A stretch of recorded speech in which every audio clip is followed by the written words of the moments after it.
नमस्कार साथियों, मैं अरुण भारद्वाज जीबी यथार्थ एकेडमी के इस डिजिटल प्लेटफॉर्म पर आपका हार्दिक स्वागत एवं अभिनंदन है। प्रायद्वीपीय पठार में लगभग हमने कुछ महत्वपूर्ण पठार एवं पर्वत श्रेणी का अध्ययन किया है, जो कि CET 10+2 first grade, second grade, RS सबके लिए ही यह टॉपिक प्रायद्वीपीय पठार वाला काफी महत्वपूर्ण है। प्रायद्वीपीय पठार को हम मुख्यतः 3 भागों में डिवाइडेड करते हैं: मध्यवर्तीय उच्च भूमि और दक्कन का पठार और इसके पश्चात उत्तरी पूर्वी पहाड़ियां। तो साथियों, हमने मध्यवर्तीय उच्च भूमि में अरावली पर्वत श्रेणी, मालवा का पठार, विंध्यन पर्वत श्रेणी, अरावली पर्वत श्रेणी, मालवा का पठार, विंध्यन पर्वत श्रेणी, बुंदेलखंड व बघेलखंड श्रेणी और छोटा नागपुर का पठार, दंडकारण्य का पठार और सतपुड़ा श्रेणी। तो लगभग सबका अध्ययन कर लिया। सतपुड़ा श्रेणी अब ये हमारे शेष रह चुकी है। मध्यवर्तीय उच्च भूमि में सतपुड़ा श्रेणी का जो टॉपिक है वो अभी पढ़ाया नहीं गया है। तो देखिए, सतपुड़ा जो श्रेणी है ये एक ब्लॉक पर्वत श्रेणी है और ब्लॉक पर्वत श्रेणी होने के साथ साथ कहाँ अवस्थित है? मध्य प्रदेश में। और मध्य प्रदेश में अवस्थित होने के कारण विंध्यन पर्वत श्रेणी और सतपुड़ा पर्वत श्रेणी के मध्य से नर्मदा नदी प्रवाहित होती है और सतपुड़ा पर्वत श्रेणी और अजंता श्रेणी से ताप्ती नदी प्रवाहित होती है। ये दोनों क्या है कि ब्लॉक पर्वत श्रेणी है। क्या है? ब्लॉक पर्वत श्रेणी है और इन दोनों के मध्य से एक भ्रंश घाटी का निर्माण होता है। अतः नर्मदा एवं ताप्ती नदी भ्रंश घाटी में प्रवाहित होने वाली नदी है, जो कि अरब सागर में अपने जल को लेकर के जाती हैं। यहां तक बात ठीक है। सतपुड़ा पर्वत श्रेणी में मुख्यतः ये है मध्य प्रदेश में अवस्थित है, लेकिन कुछ पार्ट इसका गुजरात और महाराष्ट्र में भी है। तो यहां से एक बार प्रश्न पूछा गया था कि सतपुड़ा श्रेणी का विस्तार किन राज्यों में है? पियर्स में 3 राज्य थे, जिसमें गुजरात, महाराष्ट्र और मध्य प्रदेश। तो साथियों, सतपुड़ा श्रेणी की जो पर्वत श्रेणी है उनको राजपीपला की पहाड़ियां गुजरात में कहा जाता है, गाविलगढ़ की पहाड़ियां मध्य प्रदेश और महाराष्ट्र में कहा जाता है, और सतपुड़ा श्रेणी जो मध्य प्रदेश में अवस्थित है, महादेव श्रेणी मध्य प्रदेश में है और मेघालय श्रेणी मध्य प्रदेश में अवस्थित है। और महादेव पर्वत श्रेणी की सबसे ऊंची जो चोटी है वो धूपगढ़ है, 1350 मीटर। काफी बार वनडे एग्जामों में PGT TGT में प्रश्न पूछा गया कि महादेव पर्वत श्रेणी की सबसे ऊंची चोटी धूपगढ़ है और मेघालय पर्वत श्रेणी की सबसे ऊंची चोटी अमरकंटक है। और अमरकंटक जो चोटी है, इससे भारत की 2 प्रमुख नदियां निकलती हैं, सोन और नर्मदा। कौन कौन सी नदियां निकलती हैं? सोन और नर्मदा नदी निकलती है। तो ये मेघालय श्रेणी है और मेघालय श्रेणी से 2 नदियां प्रवाहित होती हैं, नर्मदा और सोन। 2 नदियां, और दोनों ही काफी बार प्रश्न पूछा गया है कि मेघालय पर्वत श्रेणी से किन किन नदियों का उद्गम होता है। तो मेघालय नदी से, मेघालय पर्वत श्रेणी से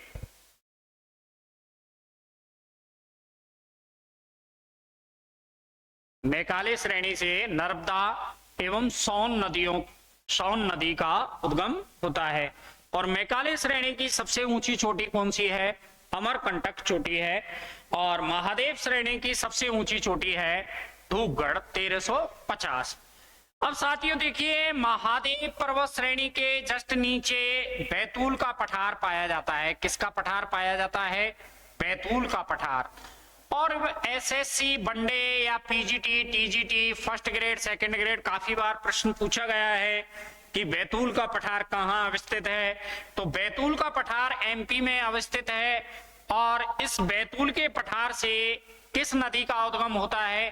ताप्ती नदी का उद्गम बैतूल के पठार से होता है। ये आपको ध्यान रखना है कि ताप्ती नदी का उद्गम किससे होता है?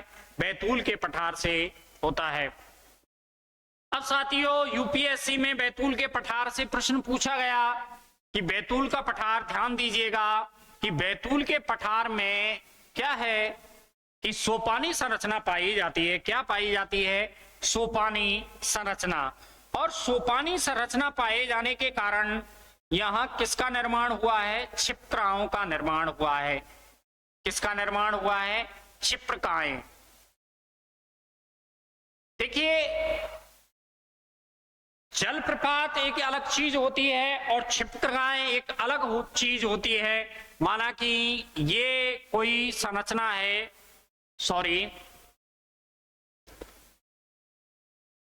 सोपानीकृत तरीके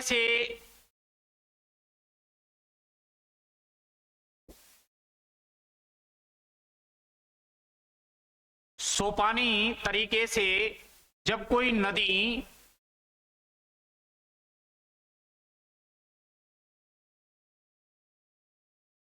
जलप्रपात स्वरूप होते हुए, जलप्रपात कम ऊंचाई वाला नदी का जल, तो क्या बनाता है? क्षिप्रकाएं का निर्माण करता है। और बैतूल के पठार के आसपास ही समप्राय मैदान पाया जाता है। क्या पाया जाता है? समप्राय मैदान। तो ये चीज आपको ध्यान रखना है कि बैतूल का पठार कहाँ स्थित है? मध्य प्रदेश में। और बैतूल के पठार से ताप्ती नदी का उद्गम होता है। और बैतूल के पठार में सोपानी संरचना होने के कारण नदी का जल क्या है? उछल कूद करते हुए चलता है, जिससे क्या है? क्षिप्रकाएं पाई जाती हैं। क्या पाई जाती हैं? क्षिप्रकाएं। यहां तक क्लियर है? अब देखिए साथियों, सतपुड़ा जो पर्वत श्रेणी है, इस सतपुड़ा पर्वत श्रेणी के जस्ट जो पास में महादेव पर्वत श्रेणी है, इस पर क्या पाया जाता है? पंचमणि हिल स्टेशन। जो टूरिस्ट जो पैलेस है, काफी बार प्रश्न पूछा गया है कि पंचमणि जो हिल स्टेशन है वो कहाँ स्थित है? तो महादेव पर्वत श्रेणी में धूपगढ़ के आसपास क्या स्थित है? पंचमणि हिल स्टेशन अवस्थित है। और इस पंचमणि हिल स्टेशन के आसपास ही क्या है? पंचमणि जैव आरक्षित क्षेत्र है। क्या है साथियों? पंचमणि जैव आरक्षित क्षेत्र है। क्या है? पंचमणि जैव आरक्षित क्षेत्र। और ये जो 18 जो भारत के जैव आरक्षित क्षेत्रों हैं उसमें से एक है पंचमणि जैव आरक्षित क्षेत्र। कहाँ स्थित है? तो ये महादेव पर्वत श्रेणी में पंचमणि हिल स्टेशन और पंचमणि जैव आरक्षित क्षेत्र अवस्थित है। तो यहां तक क्लियर है साथियों? सतपुड़ा पर्वत श्रेणी में देखिए, सतपुड़ा पर्वत श्रेणी में ऊपर का जो पार्ट है वो विंध्यन पर्वत श्रेणी है, जस्ट नीचे है सतपुड़ा पर्वत श्रेणी, और दोनों के मध्य में नर्मदा नदी भ्रंश घाटी में होकर के प्रवाहित होती है। और सतपुड़ा पर्वत श्रेणी के जस्ट नीचे अजंता श्रेणी है, इसमें होकर के ताप्ती नदी प्रवाहित होती है, जिसका उद्गम कहां से होता है? बैतूल के पठार से होता है। और इस पर बैतूल के पठार पर क्या है? नदी का जल सोपानी संरचना होते हुए जल क्या है? उछल कूद करते हुए चलता है। तो यहाँ क्षिप्रकाएं पाई जाती हैं। यूपीएससी में एक बार प्रश्न पूछा है। और औसत ऊंचाई लगभग 300 से 600 से 900 मीटर होने के कारण औसत ऊंचाई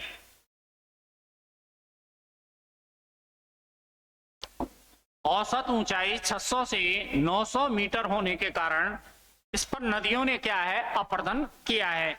नर्मदा हो, ताप्ती हो, सोन हो, इन नदियों ने क्या है? अपर्दन करके इसको समप्राय मैदान में परिवर्तित कर दिया है।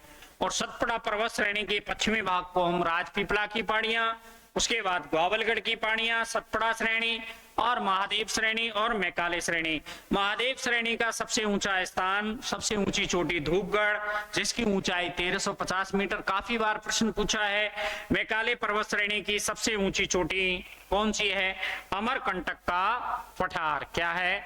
अमरकंटक का अमरकंटक चोटी, सॉरी, मैकाले पर्वत श्रेणी की सबसे ऊंची चोटी अमरकंटक चोटी, हिल पीक, और इसकी ऊंचाई कितनी है? 1050 मीटर अमरकंटक पर्वत श्रेणी की ऊंचाई है, और इससे नर्मदा एवं सोन नदी निकलती है।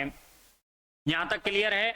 महादेव पर्वत श्रेणी में ही पंचमढ़ी हिल स्टेशन है, और पंचमढ़ी हिल स्टेशन के पास ही पंचमढ़ी जैव आरक्षित क्षेत्र है, जो कि 18 भारत के क्या है? जैव आरक्षित क्षेत्र हैं। तो साथियों, अब हम कल जो बात करेंगे वो करेंगे दक्कन का पठार। किसके बारे में? मध्यवर्ती उच्च भूमि का हम अध्ययन कर चुके हैं, और दक्कन के पठार का हम अध्ययन करेंगे। अब जो दक्कन का पठार है, सामान्य सा 5 मिनट इंट्रोडक्शन कर लेते हैं। कल फिर हम सेपरेट जो इकाई है, सेपरेट जो यूनिट है, उसका अध्ययन करेंगे। तो देखिए, दक्कन का पठार हमने पहले पूर्व में अध्ययन किया कि प्रायद्वीपीय पठार 16 लाख वर्ग किलोमीटर में फैला हुआ है। तो सभी विद्यार्थी ये कहते थे कि प्रायद्वीपीय पठार और दक्कन के पठार में डिफरेंट क्या है। तो साथियों देखिए, प्रायद्वीपीय पठार तो एक बहुत बड़ी समेकित इकाई है, जबकि दक्कन का पठार उसका क्या है? एक छोटा सा हिस्सा है, क्योंकि मध्यवर्तीय उच्च भूमि को भी प्रायद्वीपीय पठार में सम्मिलित किया जाता है। अब दक्कन के पठार कितने किलोमीटर में फैला हुआ है? 7 लाख वर्ग किलोमीटर में फैला हुआ है। और साथियों, फिर हम बात करें कि दक्कन का जो पठार है ये कहां कहां स्थित है। तो देखिए, गुजरात और महाराष्ट्र, गुजरात का दक्षिणी भाग, महाराष्ट्र, संपूर्ण महाराष्ट्र में दक्कन का पठार फैला हुआ है। तो गुजरात, महाराष्ट्र, उसके बाद में हम बात करें तो तेलंगाना और आंध्र प्रदेश, तेलंगाना, आंध्र प्रदेश, और फिर हम जस्ट नीचे आते हैं तो हमारा कर्नाटक, और कर्नाटक के पश्चात कौन सा आता है? तमिलनाडु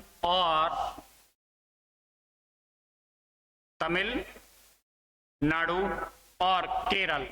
तो इन राज्यों के अंतर्गत क्या है? दक्कन का पठार 7 लाख वर्ग किलोमीटर में फैला हुआ है। और ये पठार कैसे फैला हुआ है? यदि आपसे दक्कन के पठार की आकृति से पूछे तो उल्टे त्रिभुजाकार, ये पीजीटी टीजीटी में इस प्रकार के क्वेश्चन पूछते हैं। क्योंकि उल्टे त्रिभुजाकार की आकृति क्यों बनती है? क्योंकि हम जैसे प्रायद्वीपीय पठार की जब हम बात करते हैं तो दक्कन का जो पठार है 16 डिग्री, ये भी प्रश्न पूछा गया है, 16 डिग्री उत्तरी अक्षांश से लेकर के और दक्कन का पठार दक्षिण में फैला हुआ है। क्योंकि भारत का जो शुरुआत है वो 8 डिग्री 4 मिनट से होता है, तो 16 डिग्री उत्तरी अक्षांश से दक्षिण का जो भाग है वो प्रायद्वीपीय पठार है। तो हम इस तरीके से यदि इसको अध्ययन करते हैं तो ये इस तरीके से उल्टा त्रिभुज के आकार का शेप निकल के आता है। और संपूर्ण यदि प्रायद्वीपीय पठार का शेप पूछता है, प्रायद्वीपीय पठार का, तो वो सीधे त्रिभुजाकार आकृति निकल करके आती है। तो ये सामान्य सी चीजें हैं जो आपको ध्यान रखनी है। यहां तक क्लियर है? अब देखिए, ये बेसाल्ट से निर्मित चट्टान से बना हुआ है। किससे बना हुआ है? बेसाल्ट चट्टान से बना हुआ है। और बेसाल्ट चट्टानें हैं वो कौन सी हैं? ज्वालामुखी चट्टानें। कौन सी हैं? ज्वालामुखी चट्टानें। और ज्वालामुखी चट्टानें होने के कारण ज्वालामुखी चट्टानें होने के कारण इसमें क्या पाया जाता है? बेसाल्ट चट्टान पाई जाती है। तो इसको बेसाल्ट चट्टान को भी हम ज्वालामुखी चट्टानें कहते हैं। और ज्वालामुखी चट्टानों में कौन सी मृदा पाई जाती है? काली मृदा पाई जाती है। और काली मृदा को हम क्या कहते हैं? रेगुर मृदा। क्या कहते हैं? रेगुर मृदा। अब दक्कन के पठार में मैंने पूर्व में भी कहा आपसे कि दक्कन के पठार को दक्कन ट्रैप कहा जाता है। क्या कहा जाता है? दक्कन ट्रैप।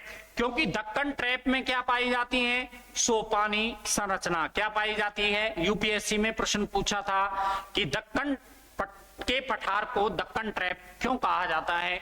क्योंकि इसमें सोपानी संरचना पाई जाती है। क्योंकि ज्वालामुखी उद्गार कौन सा हुआ?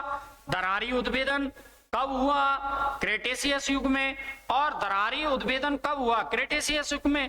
क्रेटेशियस युग में दरारी उद्भेदन से लावा के निःसृत होने के कारण दक्कन के पठार या प्रायद्वीपीय पठार का निर्माण हुआ। तो दरार का जो भाग था वो कहां था? पश्चिम में था। अब पश्चिम में होने के कारण इसकी पश्चिम में क्या है? मोटाई अधिक है और पूरब में क्या है? मोटाई कम है। अतः सोपानी संरचना पाई जाती है। इसका ढाल कहां से कहां तक है? तो इसका ढाल है पश्चिम से पूरब की ओर इसका ढाल है। और मुख्यतः कौन कौन सी नदियां प्रवाहित होती है? गोदावरी, कृष्णा और कावेरी नदी प्रवाहित होती है। तो यहां तक क्लियर है कावेरी नदी। अब देखिए महाराष्ट्र में क्या है? महाराष्ट्र में क्रेटर झील पाई जाती है। क्या पाई जाती है? क्रेटर झील। और क्रेटर झील कौन सी है? लोनार क्रेटर झील। क्या है? लोनार झील क्या है? क्रेटर झील। तो साथियों लोनार जो झील है ये बताती है कि क्रेटेशियस युग में ज्वालामुखी उद्गार हुआ। और ज्वालामुखी उद्गार कौन सा हुआ? दरारी उद्भेदन। और उस दरारी उद्भेदन वाला जो ज्वालामुखी उद्गार था तो उसका मुख कहां था? ये लोनार झील के आसपास। तो अतः यहाँ क्रेटर झील भी पाई जाती है। तो महाराष्ट्र में क्या है? क्रेटर झील। कौन सी है? लोनार झील। ये चीजें आपको बेसिकली ध्यान रखना है। अब हम बात करते हैं कि दक्कन के पठार को कितने भागों में बांटा जाता है, कितनी कितनी यूनिटों में बांटा जाता है। तो ध्यान दीजिएगा कि जो दक्कन का जो पठार है, दक्कन का पठार, एक मिनट, दक्कन का जो पठार है इसको हम मुख्यतः देखिए कितने भागों में डिवाइडेड करेंगे। ध्यान दीजिएगा, महाराष्ट्र का पठार, कौन सा? महाराष्ट्र का पठार, सॉरी सबसे पहले लिखेंगे हम उड़ीसा उच्च भूमि। क्या लिखेंगे? उड़ीसा उच्च भूमि। क्या लिखेंगे? उड़ीसा उच्च भूमि। और उड़ीसा उच्च भूमि के बाद में हम लिखेंगे कौन सा? महाराष्ट्र का पठार। क्या लिखेंगे? महाराष्ट्र का पठार। और महाराष्ट्र के पठार के बाद में हम लिखेंगे आंध्र का पठार। आंध्र का पठार। आंध्र के पठार को हम कितने भागों में डिवाइडेड करते हैं? दो भागों में। कौन कौन से? एक तो तेलंगाना का पठार और दूसरा है रायलसीमा का पठार। तेलंगाना का पठार और रायलसीमा का पठार। अब यहां ध्यान दीजिएगा कि आंध्र के पठार को कावेरी नदी, ये एनसीईआरटी में गलत तथ्य दे रखा है कि आंध्र के पठार को का कृष्णा नदी कितने भागों में डिवाइडेड करती है? दो भागों में डिवाइडेड करती है, तेलंगाना का पठार और रायलसीमा का पठार। और इसके पश्चात हम कर्नाटक का पठार का अध्ययन करेंगे। कर्नाटक के पठार को हम कितने भागों में डिवाइडेड करते हैं? दो भागों में, बेंगलुरु का पठार और मैसूर का पठार। बेंगलुरु का पठार और मैसूर का पठार। मैसूर का पठार। और इसके पश्चात हम किसका अध्ययन करेंगे? कोयम्बटूर का पठार। कोयम्बटूर का पठार। ये आपका दक्कन का जो पठार है इसको हमने इन इकाइयों में, इन छोटी छोटी यूनिटों में डिवाइडेड किया गया है। उड़ीसा उच्च भूमि, महाराष्ट्र का पठार, आंध्र का पठार, और आंध्र के पठार को हमने दो भागों में, तेलंगाना का पठार, रायलसीमा का पठार, कर्नाटक के पठार को हमने बेंगलुरु का पठार और मैसूर का पठार, और सबसे लास्ट में कोयम्बटूर का पठार। साथियों थैंक यू, धन्यवाद। जय हिंद, जय भारत, जय जय राजस्थान। कल मिलते हैं।